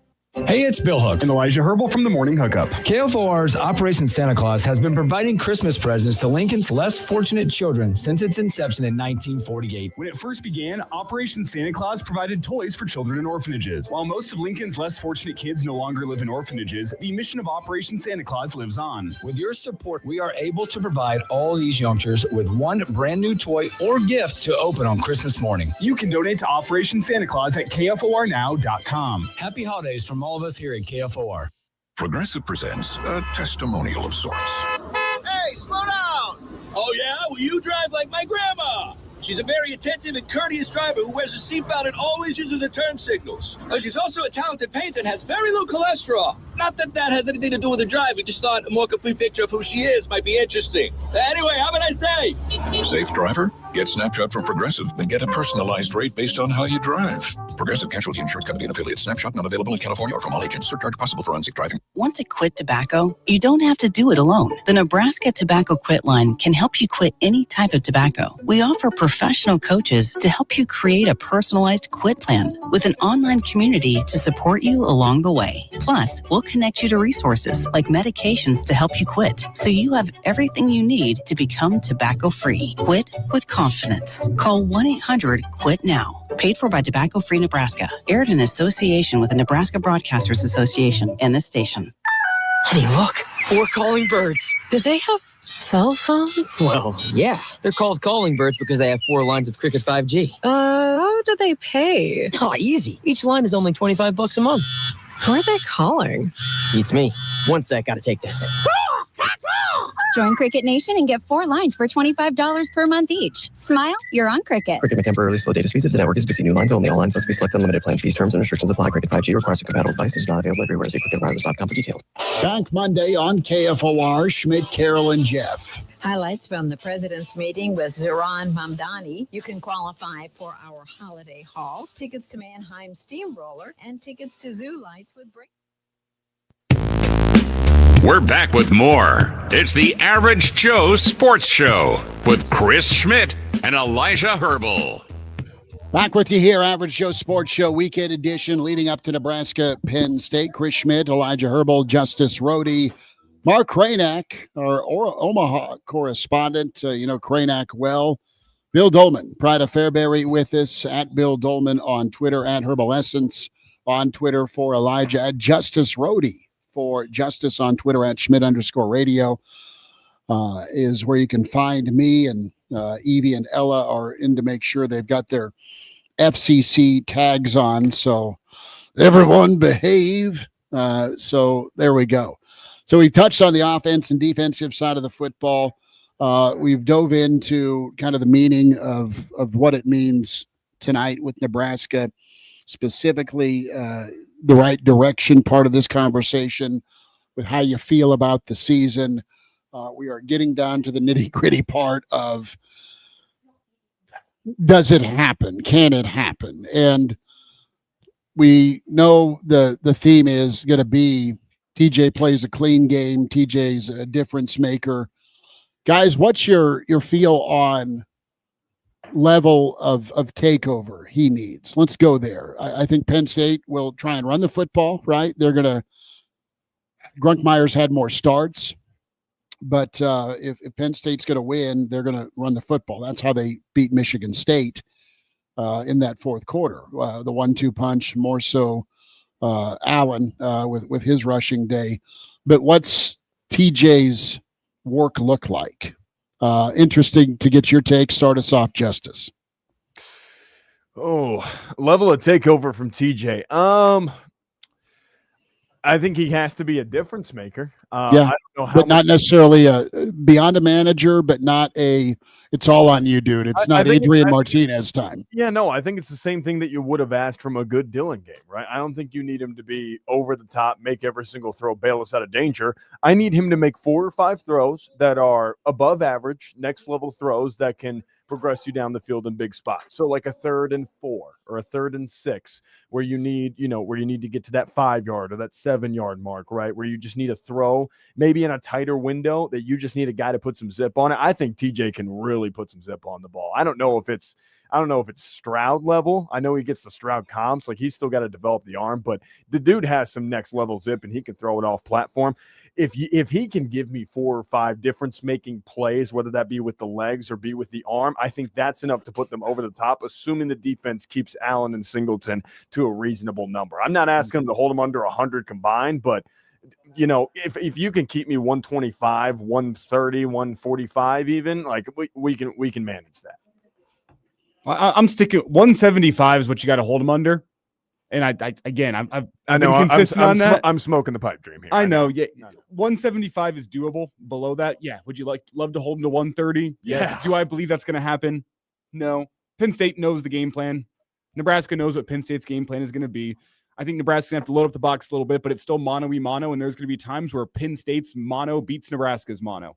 They're going to be able to run the football at times tonight. To flip it around for Nebraska's side of the ball, I mean, you're going to be running the football as well. You got to get Emmett Johnson going. Got to get him lathered up. This is no longer about touch totals for Emmett Johnson. He's not on a snap count. He's going to have 30-plus touches tonight. Penn State's going to know he's got 30-plus touches. Both defenses know what the other offense is going to come out and do for the most part. I think Nebraska might be able to have a couple tricks up their sleeve that Penn State doesn't expect, but for the most part, they know it's going to be a heavy dose of Emmett Johnson. Penn State's going to have a heavy dose of Katron Allen and Nick Singleton. Which team is better able to go out there and execute their offense when the defense knows it's coming? Penn State's got athletes all over the field in that defense, but Emmett Johnson is special. He's one of one in the Big Ten. Which offense is going to just go out there and execute even when the defense knows it's coming? That's the question. That's kind of the overarching story of the game for me tonight. Bill, you are muted, Cowboy. Oh, give us signs from third base. That is my fault, Bill. You're good now. I was just say quick update. Notre Dame blew its 70-0 lead. Syracuse scores with 7 seconds to go, 70-6. The Fran Brown bloom is off. The thing about TJ, he's got other guys around him too. He doesn't have to be perfect. Dane Key and Isaiah Hunter are 2 pretty good receivers. Let them do their thing. It doesn't have to be. I think Schmidt, you made an apt comment just a moment ago. Does it have to be Adrian Martinez? No, I don't think so. Adrian, pretty much had to, and at times Taylor had to. But if TJ Lateef can get the ball to Dane Key, let him be the receiver. A great receiver doesn't have to have everything perfectly thrown to him. And if Dane Key wants to be a great receiver, he's got to help his quarterback out. Same thing with Isaiah Hunter. Same thing with Lindenmeyer, as Sharpie alluded to. What about some of those other guys? We haven't seen Cortez Mills for a long time. I don't know if he's redshirting, what the story is, how many games he has played. Quinn Clark, has been involved in the pass game. Heinrich Harburg. So I don't think Nebraska has to have perfection from TJ Lateef. I think they just need execution. And that the plays that are called, trust Dana Holgerson. And look, has he been great this year? I think the jury is out, but maybe that is a two-way street that we alluded to earlier, that maybe he's called good games and plays have been changed. Maybe he has not called a great play and plays on the field have been called because they're seeing something different than he is. I don't know. But let those receivers make plays for you. And don't think that TJ Lateef has got to be perfect, that it's him against Penn State. And nor is it Emmett Johnson either. You know, I somebody in the stream mentioned Ja'Cory Barney, and I think we briefly mentioned him too. He was Nebraska's best offensive player last year. And I know he's been banged up a little bit, but he has not had the same season last year that he had as a true freshman. So maybe there's some opportunities for him to get involved a little bit more than what we've seen this year. But I don't put everything on TJ Lateef tonight, and I don't think Dana Holgerson will either. It's Bill Doleman, Elijah Herbel, Justice Rhody, Kraynak. Kraynak, you with us, Big Cat? Don't think so. Is that Mama? I have no idea what that was. Well, so I think Lateef can be efficient throwing the football. 200 yards is fair, right, with what he's done. I'm interested to see what he does on the ground. Is he at 50 yards? Is it one of those Maeva type get you on third down, or just throw in the perfect play call with the quarterback zone read keep? That'll be interesting. I'm also here for the defense. You mentioned Barney. Barney's got to be feeling like a new man, right? With having 2 weeks off, because he's had a bad wheel for a bit. I think Mills has a high comfort level with Lateef, so maybe there's some more movement there, or some more touches perhaps. And then defensively, you've got Shavers that I think needs a big game. Does Keona keep his late season push and play level of play at a high level? What's Winery give you? And then you got Petshak as well, Justice, that is going to be important. Well, here's the thing, and we've seen it in big games before. I'm not worried about the team going out and executing. I am worried about Matt Rule's management in this game. Matt Rule, again, in the Michigan game, in the U.S. and in the USC game, the two big games that Nebraska's played, he has been extra reverent of that logo. And I am very concerned that he's going to go up to State College knowing that he played there under Joe Pa, knowing the history of that place and knowing what that atmosphere is usually like, and he's going to be extra reverent. I don't need Matt Rule to be reverent. I don't need Matt Rule to go out there and respect them. I need Matt Rule to go, have a little bit of, jerk to him, and I need him to go kick them while they're down. I need him to go down there and Randy Orton just punt somebody, right in the rib cage and let them know, hey, there's a reason I didn't take your job. There's a reason that I'm here and I've got the contract extension. You guys are in the place that you're in. I don't want Matt Rule being reverent to the logo and making decisions because he's scared and being timid and having a timid game plan. I want him to come out, lay everything on the line and say, yeah, maybe you guys should have hired me, but who cares? I'm with Nebraska, and here's what we got going. We'll see you on the wayside. You guys can stay on the side of the road. We're moving up towards our destination. I don't need reverent Matt Rule. I need Matt Rule who's ready to go rev it up. And I should have gone to the sports book, Elijah, just to toot my own horn. Oregon's up 2 scores. Minnesota lost but covered. And let it be known though, Schmidt, I got the exact score in that Oklahoma-Mizzou game, 17-6, baby. But you picked Missouri. Didn't you say Missouri outright? Yeah, he did. Well, I think you're thinking of the Illinois-Wisconsin game. Damn, you're right. Oh, just no. a little horn tooting before we get off to the. I shouldn't have been tooting, man. That's all right. It's a 5-yard penalty. That's a 5-yard penalty. Move Elijah back $5 on the. What's happened to Kraynak is the question. I think he's getting a full, beverage service going on in there. I think he's got a little something getting poured up before. Is it the old Devaney cart, Doleman? He's got the old Devaney cart going. No, we got to shout out Iowa Russ because his Hawkeyes are down to Sparty at home. Iowa Russ's bar is flat out incredible. We had to go kind of christen that thing before the show. Just had one, Bill, before you ask. Like, you're lying. Ed Foley, let it be known Chris is better at picking. That's funny. That's wrong. Frank is in. Echoing Justice's comments, big time. Scott also says, yes, let him know you're there. And that, as long as Rule's coached, he needs to just be confident, not second guess, not worry about what way is the wind blowing with armchair quarterbacking and second guessing. Kraynak, did you light a match? How we doing, Cowboy? I'm doing okay. I'm doing okay now. You get a little pregame beverage, Bob Devaney style? Well, we'll just go with that story. That sounds good. Yeah. That sounds great. Nobody go in there for another 45 minutes. No, I'm just kidding. I'm kidding. We're talking Latif. Go ahead, Elijah. Sorry. I was going to ask, in terms of defensive line rotation, Schmidt, you kind of touched on this. I'm with you guys. I'd like to see more 4 and even 5-man defensive line fronts here. Who are the guys that you want to see get some significant snaps in this game? Who are the guys that you trust along that defensive line to go at least stonewall the offensive line, keep them off the linebackers, let those linebackers go make plays more often than not? The long pause says a lot. Well, give me Keona. I like the way Keona showed up last week, and he's flashed that the whole time. He's got between him and Waniri, I think you throw those two in there as like definites. And then, I mean, you want to say Van Poppel, but you just haven't seen the same production that you've seen from him in the past. I think Judy is actually a good changeup. I don't think he's your bread and butter.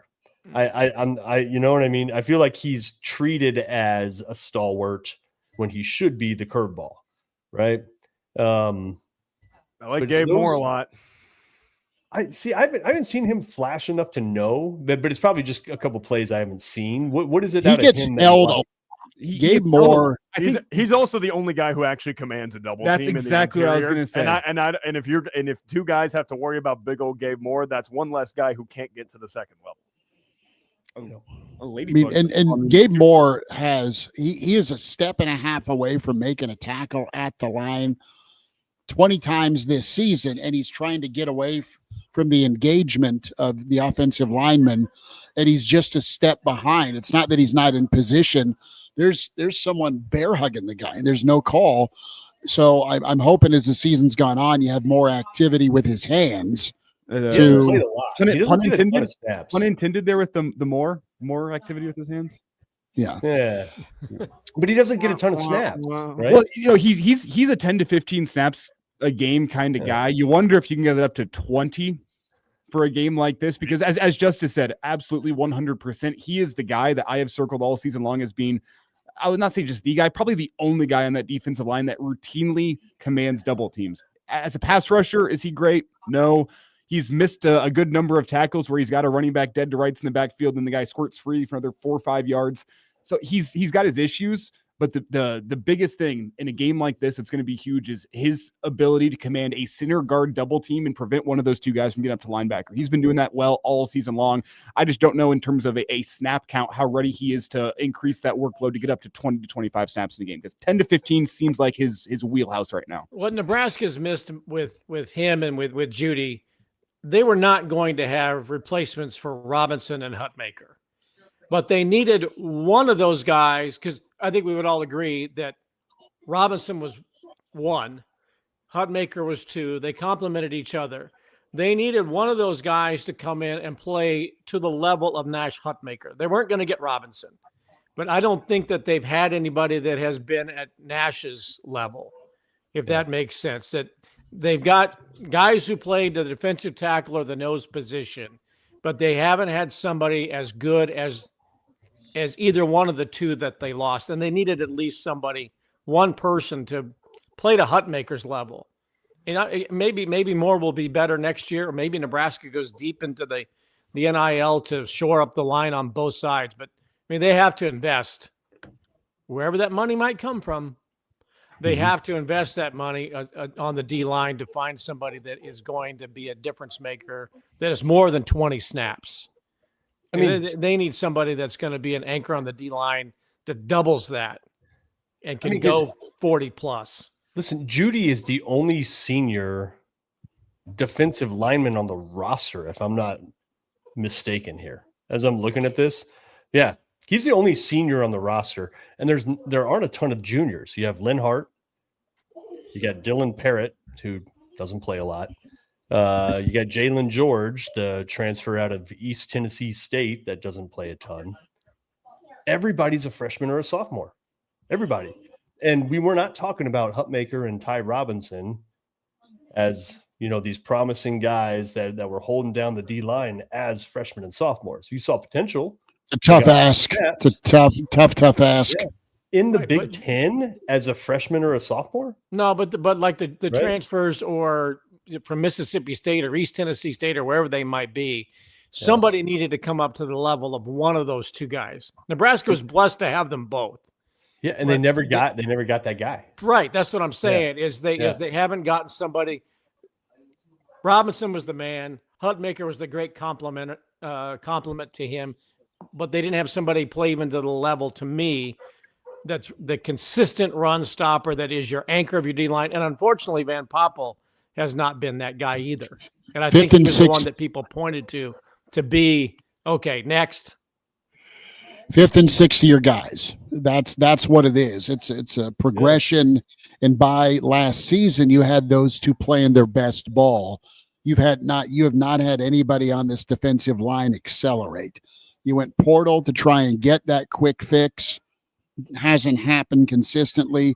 The guy who's played the best, or at least kind of hasn't been a liability early on, as young as he is Petschok.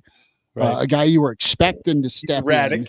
He's erratic production-wise, but he shows at least, a lot of promise. But he's flying around, and he has gotten better. He's going to be the guy you expected to step in is going to be Van Poppel, and that was part-time snaps versus full-time snaps, and that's been kind of hit or miss. Go ahead. No, sorry, I was going to change the conversation. Just finish your point. No, is Van Poppel. Keota and Waneri are the two guys that have been at least shown the flashes to at least bring some havoc. And you're going to need to just keep dudes off your linebackers if you're going to stack the box tonight, and let the linebackers get downhill for the first time all season long. Quickly here, guys. Death, Taxes, and Iowa making a huge special teams play in crunch time to set up their offense. Weechin just returned after the return for a touchdown earlier.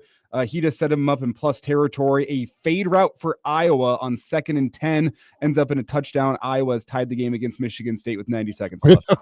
Listen, you don't want Iowa coming into Memorial Stadium off of a loss. No. To Michigan State. You just don't want it. I'm just shocked here. A fade route for Iowa, perfectly thrown by Gronowski, and they have tied it up. 5-play, 42-yard scoring drive there for the Hawkeyes. 17 all in that game. 1:29 left. You're going to kick an onside. Iowa will recover and hit a field goal to walk off. The Scott Frost special. Something like that.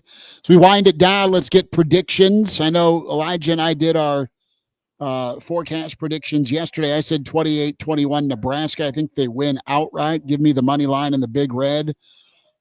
Justice, Elijah, refresh your picks for the folks on the weekend edition. I said 28-24 in a game that doesn't have that many possessions. So, yes, I think we're going to see the offenses that can move the football a little bit tonight. Teams put some points on the board. I think Penn State falters yet again in a tight game. They get the, oh, no, here we go again feeling, and Nebraska pulls it out. Late touchdown, 28-24, a win for the Huskers in Happy Valley. Yeah, I think Matt Rule gets to wave at his alma mater as they're stranded on the roadside with a couple of flat tires. I think Nebraska kind of gets past them. I say 31-21 Nebraska. I think they blow it open with the special teams play. Okay.